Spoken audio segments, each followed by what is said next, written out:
We don't need to wait for a crisis to start living our lives fully. Very often we appreciate health when we are ill. We want to hug someone we love when they are gone.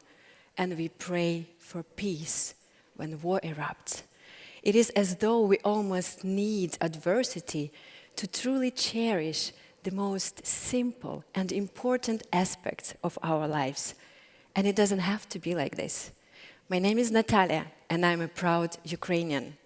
Although I have not been living in Ukraine for the past 9 years, I'm impressed by the resilience and spirit of my family, my friends and colleagues. And today, I want to share their stories that can inspire us to find happiness in the most simple moments of everyday life. Never believe that you have nothing. I know it sounds absurd in the middle of economic recession when bank rates rise and everything becomes so much expensive. We are fearing to lose our jobs, homes, houses. But never believe you have nothing. Last year in February, all media warned about coming war, and Ukrainians started packing their survival bags filled with clothes, shoes, toys, everything they thought they would need.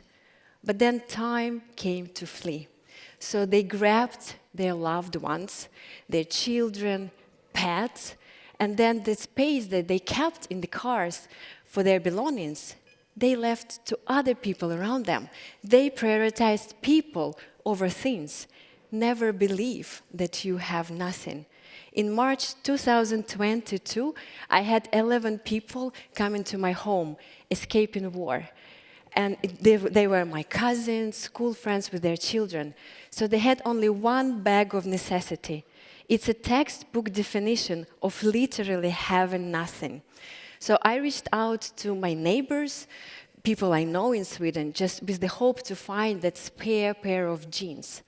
And then something incredible happened. The next days, my terrace was full of bags. We had everything you can think of.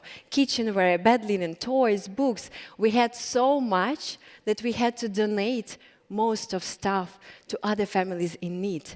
I've never felt so much support from people that I even didn't know.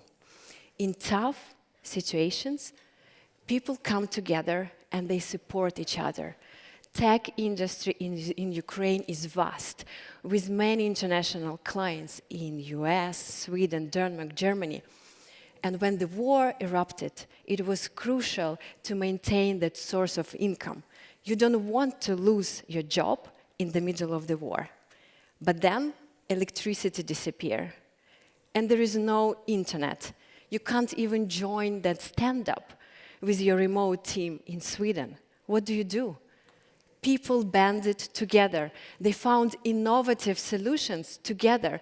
They bought Starlinks to have internet, generators, power bank. It's amazing. So together, they came with a shared purpose. They managed to find a way out, and they continued to deliver value in the middle of the war. And then, amazing thing happened again. The majority of international clients, they continued working with Ukrainians in the middle of the war, despite the chaos. It's even the opposite. Ukrainian tech services increased by 6% in 2022. And that's an example of the power of humanity in the times of adversity.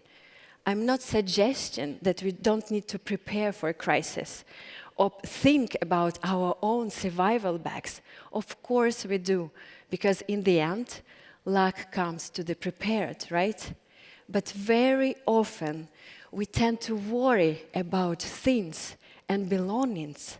But instead, it's much better if we invest our energy into relationship and people around us, because that's what matters. Never believe that you have nothing, because if you think about it, very often you have more than enough. Thank you.